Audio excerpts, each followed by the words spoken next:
that you need to remember in such a case is the access application money received on the applied shares is always adjusted first towards the allotment call money and then to the securities premium reserve if any balance is left. Secondly, there may be one shareholder case, two shareholder case, or maybe three. So you have to prepare this working note per shareholder.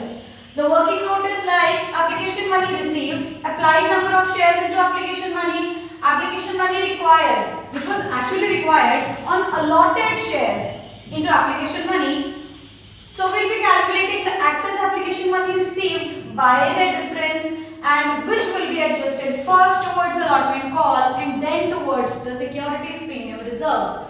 Rest is calls in arrears, which we'll be dealing with in the entry of forfeiture.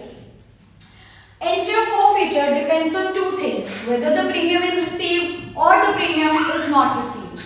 अगर premium receive हो गया है, so remember one thing, company की जेब में जो पैसा गया वो भूल जाओ. कंपनी खा पी के बैठ जाती है वो प्रीमियम, तो वो प्रीमियम ना डेबिट साइड में आएगा ना क्रेडिट साइड में आएगा. Share capital to share forfeited to calls and arrears, ये वाली value called up amount minus premium, वो ऐसे एक्ट करेंगे ना उन्होंने कभी मंगाया और ना आपने कभी दिया, खा पी के बैठ गए. The problem arises when the premium is not received.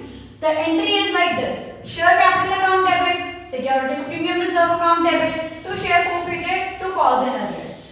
The difference between both these entries is that we debit securities premium reserve only the unpaid part of the premium. Paid part is forgotten about. It is neither included in the debit side nor in the credit side. However, the unpaid premium is included on the both sides.